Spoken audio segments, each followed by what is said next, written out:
I'm not racist, neither is Piers racist, and I hate the fact of even saying I'm not racist. It's a terrible, evil word to call anybody. We have entered the Salem witch trials with racism in Salem. You were basically outcasted and often executed just because somebody said you were a witch. You didn't have to have any proof. In today's culture, being a racist is the worst thing ever. And of course, it goes the same way like it did in Salem. How can I?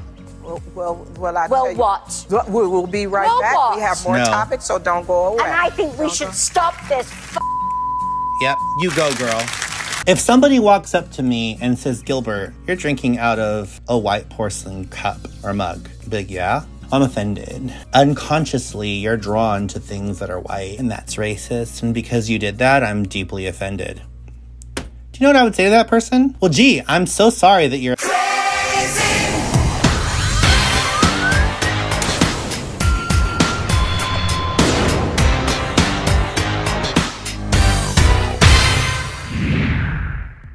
Hi friends, your buddy Gilbert here with another special reaction video. Usually I react to live vocal performances, but today I'm reacting to some clips around a certain situation. Sharon Osbourne left the talk about a year ago, and we're gonna revisit that because she left being accused of being a racist. And her co-star, Cheryl Underwood, is apparently really grieving this because she felt attacked, and we're just gonna see how much merit there is to it. But in order to do that and give it a fair chance, we have to dig a little bit deeper because it was revolving Sharon's friendship with Piers Morgan and his feelings about Meghan Markle. So that will all make sense in about a minute. We're gonna get into a brief history lesson real quick. Let's figure out first how Piers and Meghan met.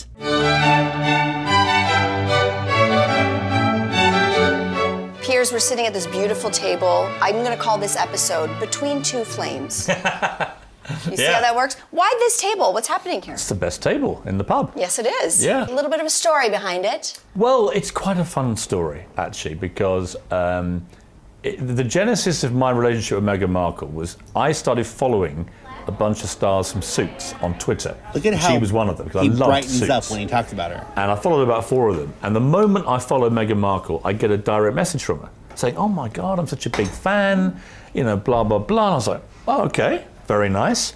Start to correspond with her. We get on very well. We're talking about Suits plot line. She starts giving me a few juicy bones of plot lines to come. And then Meghan says, "I'm coming to London to watch," do a few meetings, but to watch Serena Williams, her great friend, play at Wimbledon in the tennis tournament. "Do you want to meet up?" And I was like, "Yes, I would love to meet up. Why don't you come to my local pub, the Scarsdale Tavern in Kensington?" Who would know that what a fateful night that was, because she went from me here to her first proper date with Prince Harry. Okay, how do you know that? I know that because she spent 3-4 more days in England. And There's she had some 2 tea nights here. with Harry. And 3-4 months later, it all came out. Harry dating actress. And I went, "Which actress?" "Whoa, whoa, whoa, what?" And then it said they befriended each other in the last week of June when she was here to see her friend Serena Williams playing tennis. I was like, "Yes." And then they went out on like the Thursday night or whatever it was to 5 Hertford Street. I went, "Yes, I know that because I put her in an Uber from this pub to 5 Hertford Street." So literally, I was Cupid. I put her in the love chariot, which was a pretty rough old Uber actually, but the love chariot to go and see Harry. So you are responsible for their union, you feel? Well, it's more that Harry is responsible for me never speaking to Meghan Markle again. Because I'd imagine that the conversation when they went on a proper date the next night was something like, "So do you know anybody in Britain?" said Harry, and she probably went, "Oh yeah, I know this great guy called Piers Morgan." And he went, "What? What? You know this guy that used to run newspapers? You could never speak to him again." And she never did. That was it? That was it.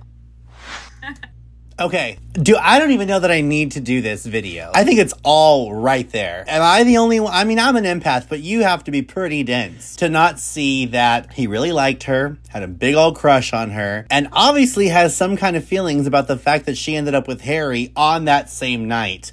I mean, what a burn, right? To his ego, to his feelings. he may feel like she's the one that got away. And just the way that he's talking about her, there's something there. There's an affinity for her.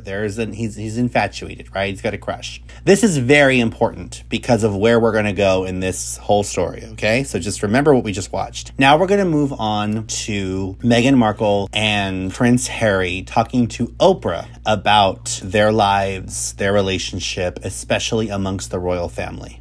Their claims are explosive. Top of the list is an accusation of racism against an unnamed member of the royal family. When I was pregnant, all around this same time, so we have in tandem the conversation of he won't be given security, he's not going to be given a title, and also concerns and conversations about how dark his skin might be when he's born. What? Later, Harry joins the interview, but he refuses to elaborate on who said it. That conversation I'm never going to share. The Duchess speaks of her isolation and thoughts of suicide, which came to a head on the day of this engagement at the Royal Albert Hall. I had just had that conversation with Harry that morning, and it was the next day that I talked to the institution. You had the conversation, I don't want to be alive anymore? Yeah. But we had to go to this event, and I remember him saying, I don't think you can go. And I said, I can't be left alone. Because you were afraid of what you might do to yourself? It's intense. And we went, and I'm so sorry to hear that. When asked why she didn't check herself into a clinic, Meghan replied, "You can't just do that. I couldn't call an Uber to the palace. You couldn't just go. You have to understand as well, when I joined that family, that was the last time until we came here that I saw my passport, my driver's license, my keys. All of that gets turned over." The isolation, the mental disintegration, the claim of racism will be damaging on their own, let alone altogether. Okay, that's a lot. I don't know that I want to go so far as to say that I'm going to be judge, jury on those things, because that's a lot. I wasn't there. I don't know what happened with Meghan. If that is in case something that happened, that's awful. So I'm going to give her the benefit of the doubt that this is all true. I try to give the benefit of the doubt to people that make big claims like that. I don't believe in the just believe victims things, because we do have Jussie Smollett's out there. We do have Amber Heard's out there. Take allegations very seriously, but allow everyone, so to speak, their day in court. But in order to do that, you do have to say who it was. Like, that's a big bombshell to drop, to say, oh, someone, and then for Harry to say, but we won't talk about who. Well, you let it slip that it's someone. Now everyone is going to be considered guilty. Now the whole royal family is shamed. So let's get into Pierce's reaction to this, because he has a reaction to all of this. Told you there was some tea.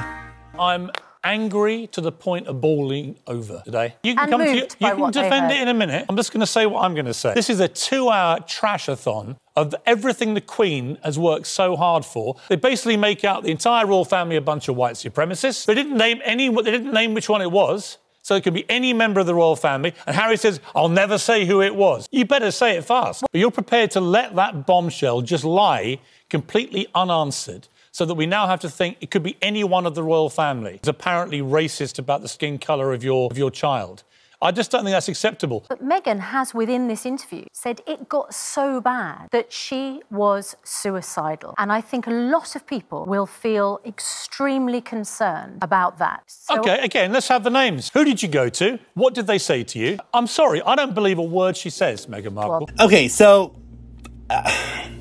this is hard for me because I see both sides. I'm a mandated reporter in my line of work. So whether I think someone is just looking for attention or not, when someone makes a comment about wanting to hurt themselves or somebody else, we take that very seriously. It's not something to just brush off. But I'm human. There are times when maybe I do feel like this person is just saying this for attention, but I don't allow that to be a deciding factor of whether or not I'm going to report it. I just report it. I live in America, so we have free free speech. I don't know if it works the same way in Britain, but he's just sharing his point of view, that he doesn't believe her, that he thinks that she's being manipulative and that she is probably being, I'm adding words because he didn't say this, but seeking attention because she didn't give any names about who was racist to her and who she talked to about wanting to hurt herself. I think the way that I can most relate to that, because I try to be objective and I try to see both sides. I know how that is when I'm on Facebook and then somebody goes, that's it, I'm done, right? We've seen people that do that. They're trying to bait you so you can go, oh no, what happened? I don't take that bait because it's just so, I don't like feeling manipulated. So usually I'll just kind of respond and be like, I'm done too. And then they'll be like, don't you want to know what happened to me today? Don't you want to know why I'm so angry? And usually I'll just be like, well, if you wanted to share that, I'm sure you would have. Like, I'm not going to ask you to share more than you are comfortable to share. This is your post and you only wrote that one sentence. So if you wanted to share more, I have to believe that you would have done it. Well, you're supposed to ask me, and I don't, that's just manipulation to me. So I don't buy those games. And in fairness to Piers, he could be feeling this way. Now, also remember, the first video we saw, he has some kind of, maybe, I don't know, maybe he's not over her. There's a lot of stuff going on. There's so much layered as to why Piers has a strong emotion about Meghan. So let's watch how all of this went down when Sheryl Underwood approached Sharon Osbourne live on the show. Hello, everyone, and welcome to The Talk. Carrie Ann is out again today, but we hope she feels better soon. We want to get started with a story everyone's been talking about. Piers Morgan quitting his British morning talk show after he bashed Meghan Markle's racism and mental distress allegations. It was a topic on our show yesterday, and right now, Mrs. O would like to address some concerns she has received for supporting her friend. Sharon? Yeah, I just wanted to let everyone that watches our show know that because I supported my friend with his freedom of speech and his opinions on what he felt about the interview of Meghan and Harry, I know he has a right to say what he feels. He does. On the interview, as we have a right to say, and everybody has a right to say what they feel with freedom of speech. Did I like everything he said? Did I agree with what he said? No. Because it's his opinion, it's not my opinion. Very fair. But why is it that because I supported a longtime friend and work colleague of mine for years, that everybody goes, if you support him, then you must be racist because he's racist? Now, hold on, I need to answer that. There's an answer to that, Sharon. We have entered the Salem witch trials with racism. If you're familiar with the Crucible or what happened in Salem, you were basically outcasted and often executed just because somebody said you were a witch. You didn't have to have any proof. You didn't have to have any witnesses. It was just a simple allegation because being a witch was the worst thing ever. In today's culture, being a racist is the worst thing ever. And of course, it goes the same way like it did in Salem. The first thing that you know someone's a witch is because they'll deny it. I am not a witch. She said she's not a witch. Burn her, right? It's the same thing. I'm not racist. The first sign of racism is believing you're not racist. It's literally the same thing. But because Sharon is defending his right, and she's saying, even if I don't agree with it, for him to say whatever he wants, now I'm racist? What did he even say that was racist? And we're going to talk about whether or not what Piers said was even racist. But this is the mentality, the mob mentality behind these issues. You're guilty by association. There doesn't even need to be any evidence, any receipts. Someone just makes the claim and you are outcasted, you are canceled. And it's absolutely terrifying. So we're going to watch how this plays out because this is exactly what's going to happen to Sharon Osbourne. I support him for his freedom of speech and he's my friend. I'm not racist, neither is Piers racist, and I hate the fact of even saying I'm not racist. It's a terrible, evil word to call anybody without knowledge of that. Now, what have I ever said about anybody that is racist? It's not within me. It's not within me. I believe you, Sharon. I am. It's not in my soul. I don't care what color or what religion anyone is. Are you a nice person? Yep. That's what I judge you on. Exactly. Are you respectful and nice to me? Then I return it. I don't care anybody's religion or race. Love her. Love you, Sharon. It has nothing to do with being a good person, but I'm the last person in the world who's racist. Love you. Anybody? No, you know, I think, Mrs. O, it's always really hard when you see a good friend going through a difficult situation and you know them on a different level and you really know their personal heart and their minds, you know, and you have this relationship with Piers, so I completely understand why you reached out and supported. Okay, but what are you talking about? Going through this hard time? Like, this is all flowery, fluffy BS. I'm sorry, I'm going to call it what it is. She's not saying anything with any substance. I know when you have a friend that's going through a hard time, you wanted... What? Let's see how Sharon handles this, because I'd be like, I'm sorry, what? Let's talk about the topic again, because you're going off somewhere different. A friend, he's a friend. And I agree with you. It doesn't mean that you support what he says. No, I don't. And half the stuff he comes out with, I'm like, where did that come from? But it's Piers. And Piers is employed to give his comments. And that's what he does. He's a journalist. That's we have a lot of friends that say things that we don't agree with, but they still are friends. Cheryl, he comes on here, and what do we say every time he comes on here? Oh, what, he's not going to show up the time and we're not going to get a word in edgewise. That's what I be thinking in my mind. Yeah, but he waffles on, and we go, okay. But I will say that the last time that he came on the show, I did bring to his attention that there were racial and racist implications in the dealings with Meghan Markle, specifically because she was black. How? Now we're getting to this all over again, Cheryl. What does he say or what does he do that are implying he's racist? Because this is a huge allegation. This is a very serious thing to call someone. So if you're going to make that big allegation, you better have your evidence. You better have strong support. Let's give her the benefit of the doubt, right, y'all? We're going to give Cheryl the benefit of the doubt. Let's see what she's going to say about that. You know we love you here. And this show is called The Talk. And okay, so she just switched subjects, so she's not going to even go there about Piers, but just had to acknowledge that. So I really would like to know, because I've been knowing you for years since I've been here, and I've never seen anything come out of you other than, if I don't know, I'm willing to learn. What about I've never seen anything out of you other than I love people regardless of the color of their skin? Why did you go to, if I don't know, I'm willing to learn? So you've already completely disregarded Sharon for her asking about racism, and now you're putting yourself in this place of, now I'm going to teach you something. If it comes off a certain way, I stand corrected. Right. That's the only thing I've seen. Yeah. So what would you say to people who may feel that while you're standing by your friend, it appears that you give validation or safe haven to something that he has uttered that is racist? Well, she needs to first learn what that is. You can't have a conversation about this in concept without an example. You're gaslighting her. It's impossible for her to answer that because she still doesn't know what he said that was racist. You've had all this time to talk, Cheryl, and you still have not even said what he has said. You have not quoted him. You have not shown the article about what he did or said that was racist. And I'm surprised that Sharon even has the humility and the patience to just sit there and deal with this and tolerate this bullcrap, because I would be furious at this point. It is outlandish, but look at how Sharon responds to this.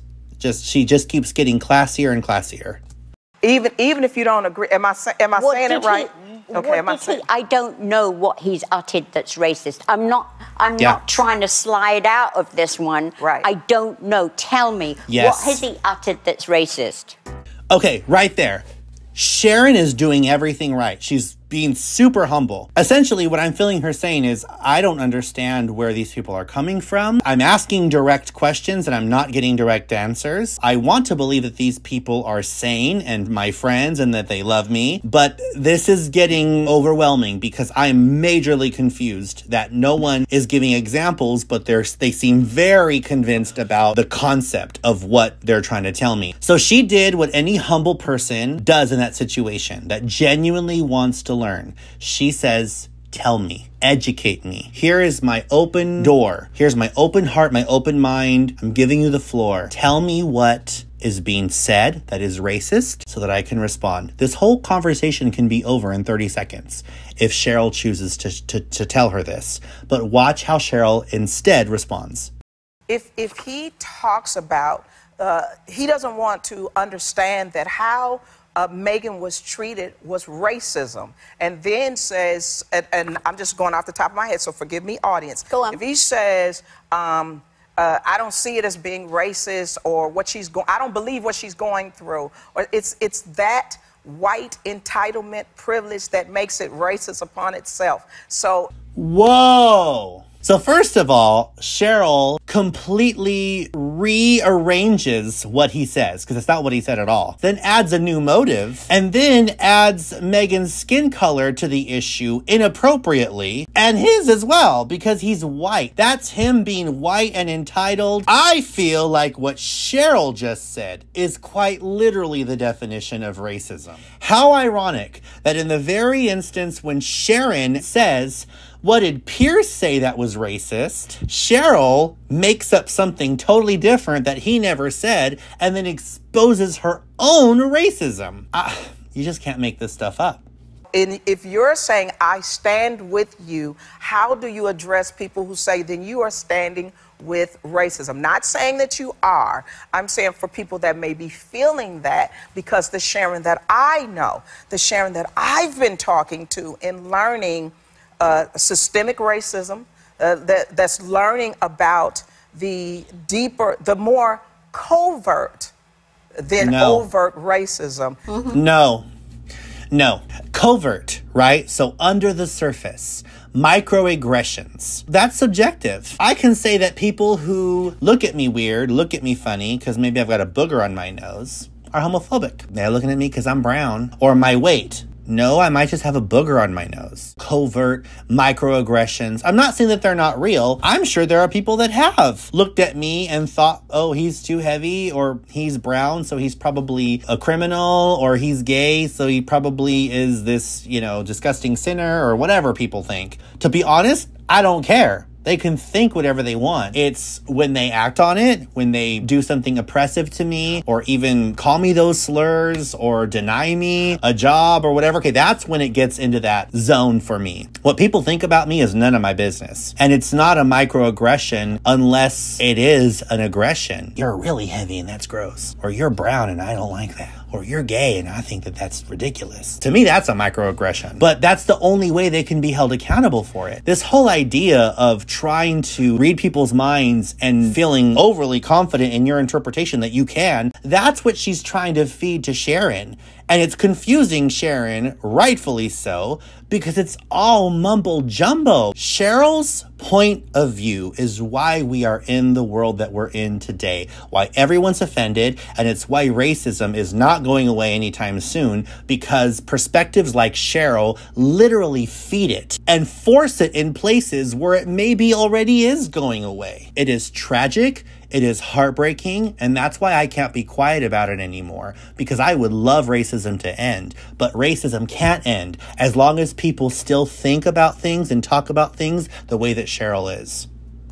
That's what the journey you and I have been going on, all the way back to Breonna Taylor, all the way back to George Floyd. That's why I say I don't think what people are applying to you is all the way apropos, but once you say I stand by my friend, then people think, well, then you must agree with what he's saying. Well, okay.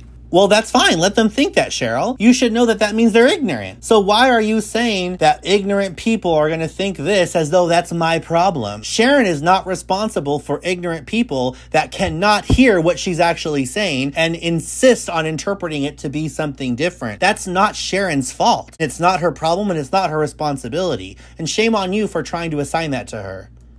I think in this moment, we need people to stand up for anti-racism. Like, not being racist is almost, but without being anti-racist, I think that's the thing when people... Okay, what you mean by anti-racism also comes with a political subscription. People have to first convert to seeing racism the way that you do, reterm it and redefine it, and then follow through with your counterintuitive ways of solving it by actually just reversing it and causing racism in the other direction so that people that are white are then silenced and then immediately assigned racism to their views if they happen to have a critique of somebody else's opinions or beliefs or actions that happen to be people of color. And Sharon does not have to buy into that. And her refusing to buy into that does not make her a racist. How do you be anti-racist? You don't judge somebody on the color of their skin. She doesn't have to go along with your version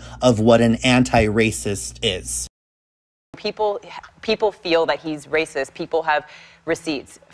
I wish we had them today so that we could act. They don't have receipts because guess what? There are no receipts. You're attacking Sharon. This is the time to bring those receipts, but you don't have them because they don't exist. And you just exposed that. So that we could actually go deeper into this conversation so people could see why people feel that he's racist and sexist. I mean, there's a lot.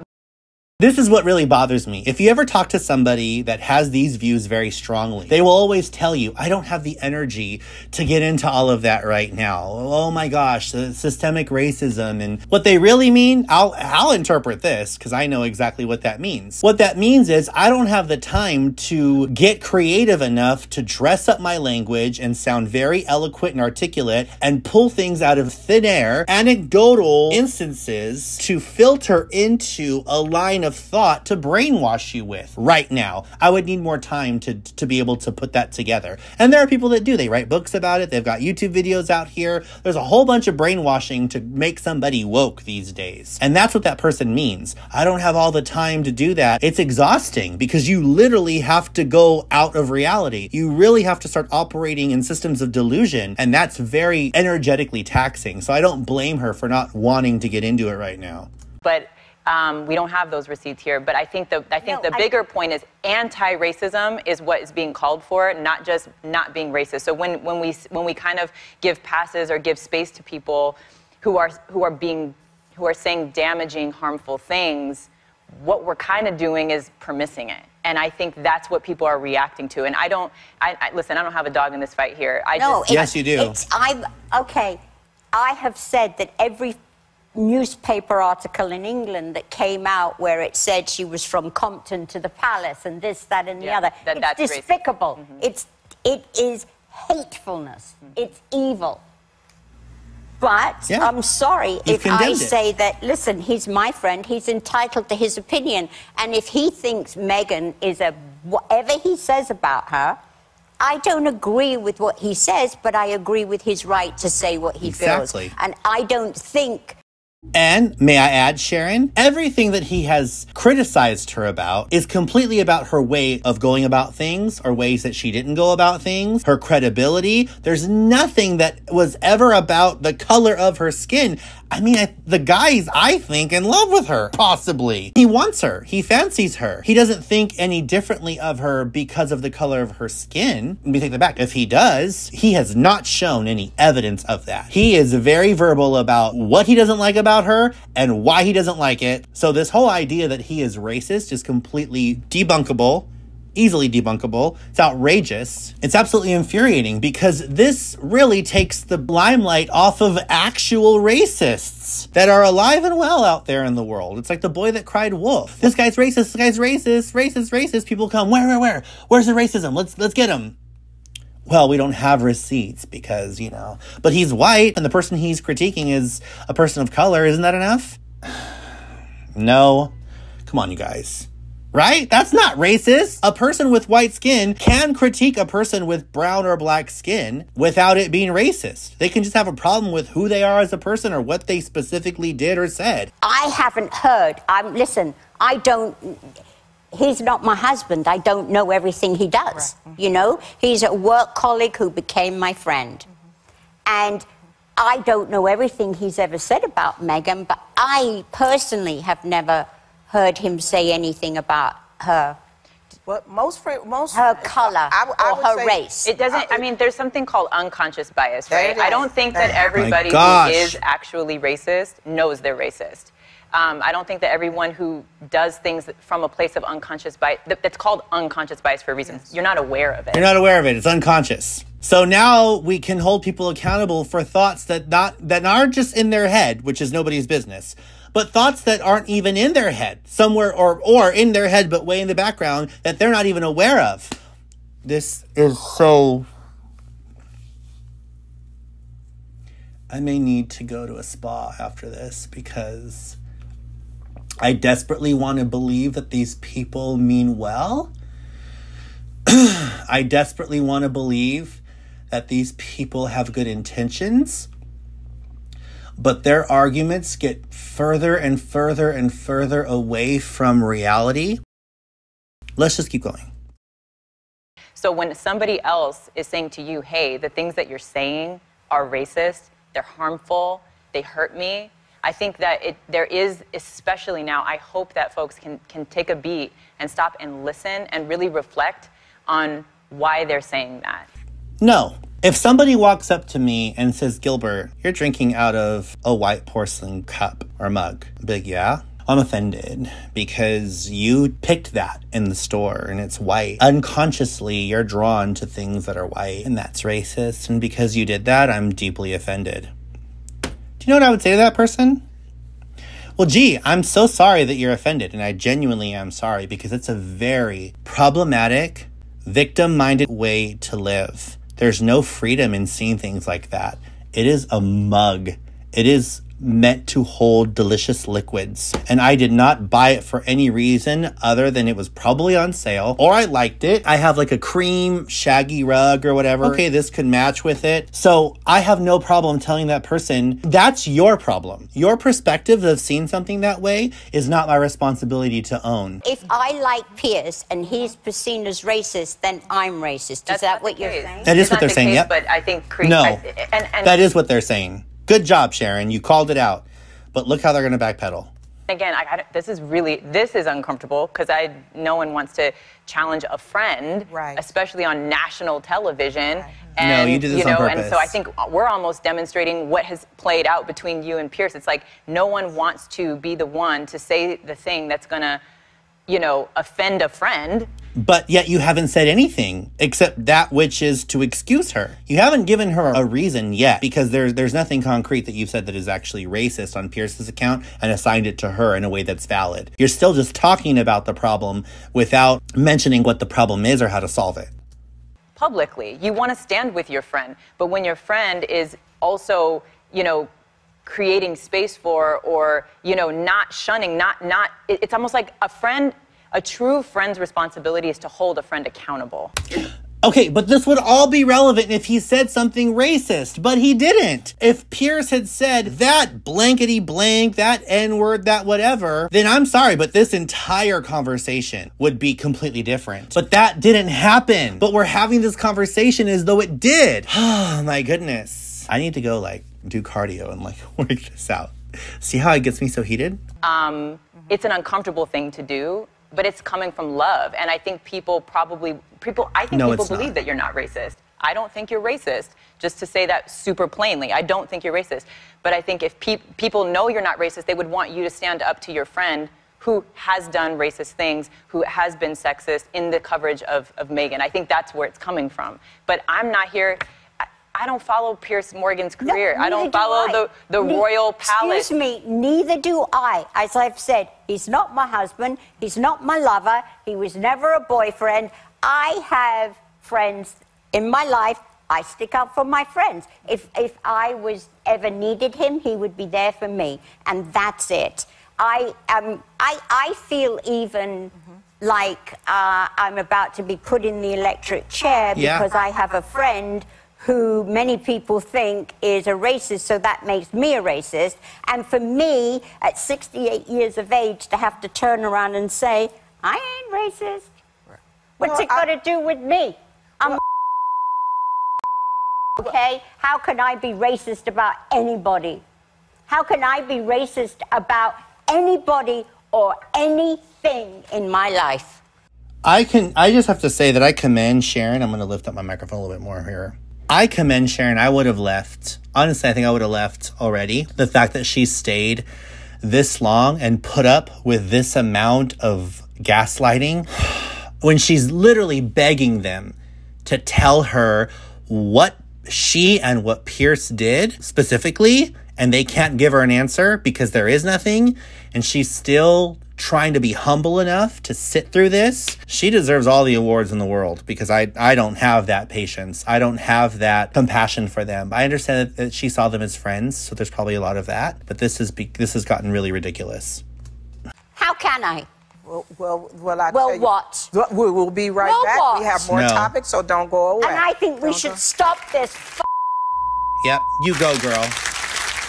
I am so excited that she spoke up, because you cannot just do that to someone. I mean, it's literally what Pierce just said, that Megan said, there's racists here that talked about my child's possible skin color and how dark they may be. That's a huge bomb to drop. And now they've literally called Sharon a racist, and Pierce, but Sharon, who's there in front of them, that was supposed to be their friend, and yet they're still not really giving her anything to hold on to. Nothing to fix, nothing to really concretely say that she is racist. And she's just supposed to sit there and take it and be crapped on? And, oh, we'll talk about it, right? No, sweetheart. You don't let people walk all over you like that. I'm so glad that she spoke up at the very, very end. I will ask you again, Cheryl. Yes. I've been asking you during the break. I'm asking you again. And don't try and cry, because if anyone should be crying, it should be me. Agreed. This is the situation. Yes. You tell me where you have heard him say, educate me. Tell me when you have heard him say racist things. Educate me. Tell me. Okay.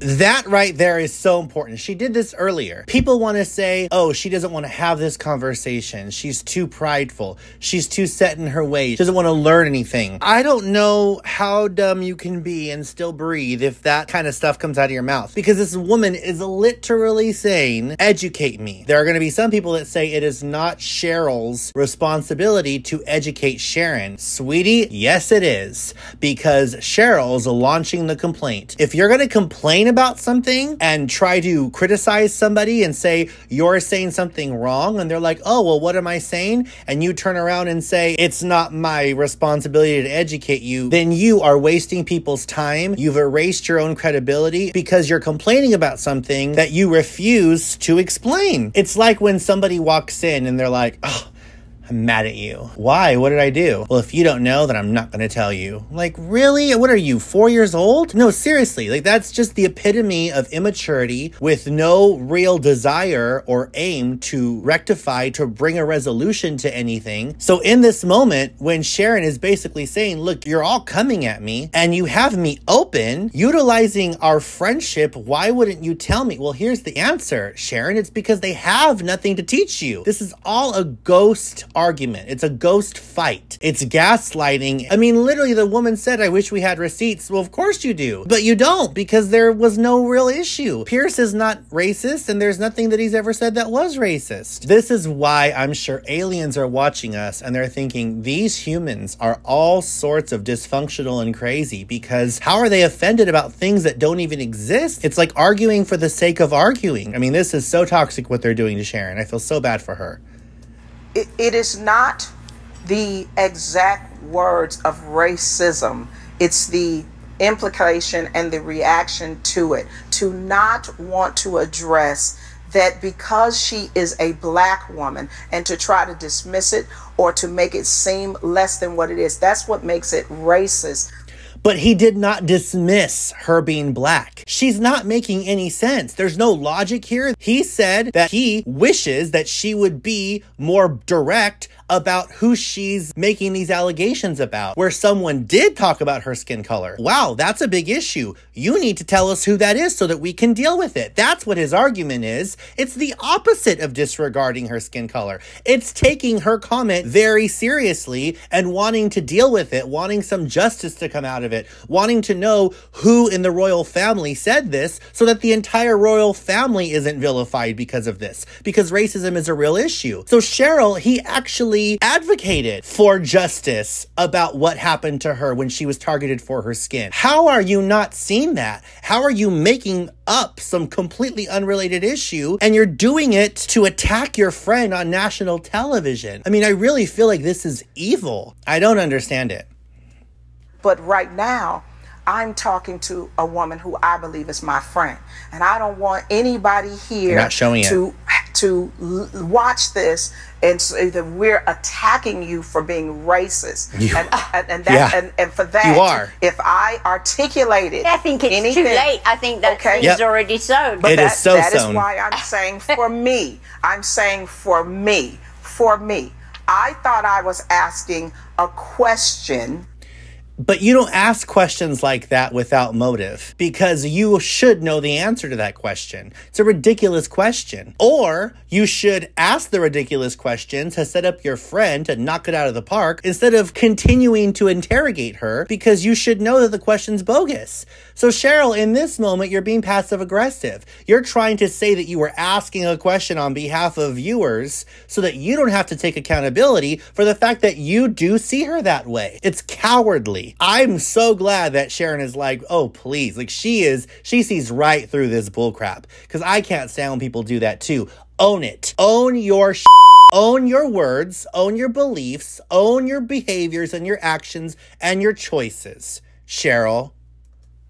About the perception for other people. That's why I prefaced it with, I've never heard you utter anything racist, but I have Baloney. Felt that Piers was racist in his stance against Meghan Markle. And the last time he was on this show, I said as much. I said it when he was on this show. And what was his answer to you?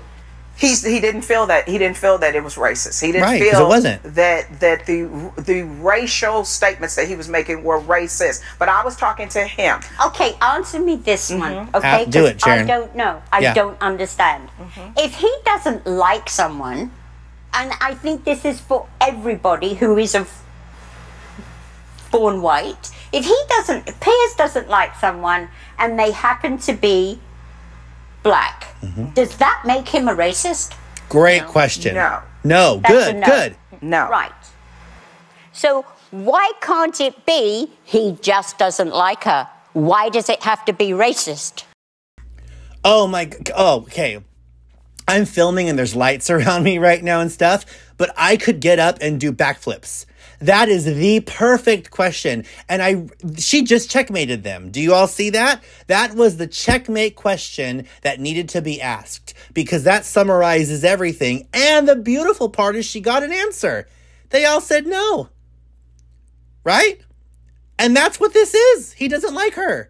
He doesn't trust her. And that's all he's ever said. And I love that she's saying, why does it have to be racist? Well, is it racist in just that? And they know how they're going to seem if they can't say yes to that. So they're like, no. Checkmate. Then why are we having this conversation? Right? Why are we having this conversation? Sharon, kudos to you. Kudos to you. You asked the question.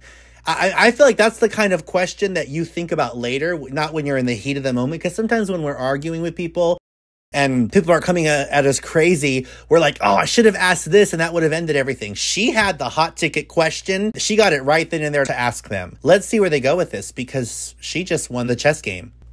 It's almost like, I'm sorry, Cheryl. No, you go It's ahead. almost like yesterday when you were talking, Mrs. O, it sounded like he was really upset about, what you were saying is a royalist. Like, he is just so... Good. We're getting somewhere. Yes. He is. Honoring the crown. Yes, and honoring... thank you. It's not about her skin color. And do I agree with what he said? No, like you. No, I don't agree.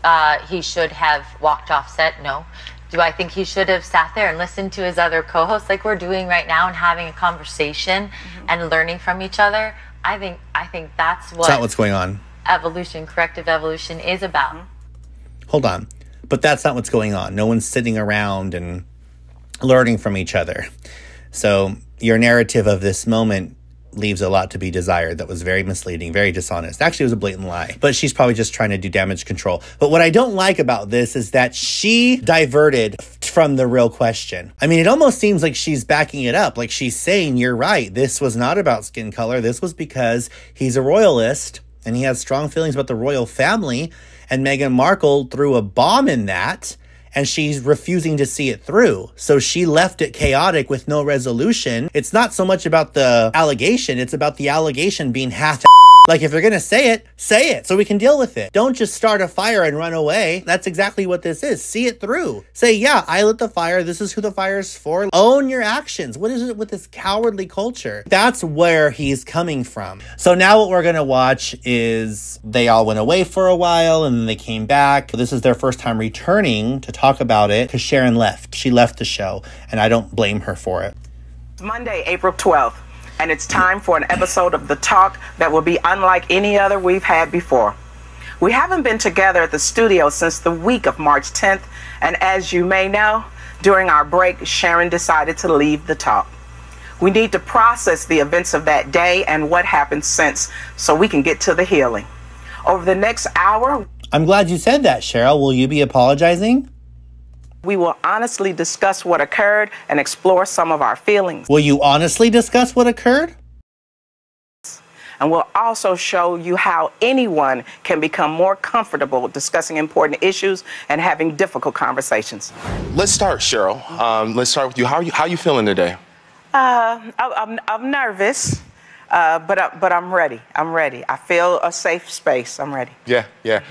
So you feel a safe space that you did not offer for Sharon. That's good. On March 10th, the world witnessed a very emotionally charged conversation between you and Sharon. I saw a composed, clear, confident woman. I did too. And it was a shame that she was attacked by Cheryl. But what we didn't see what was going on inside. Can you share a little bit about what that experience was like for you? Well, I didn't want to escalate things with Sharon because I thought I was having a conversation with a friend. So did she.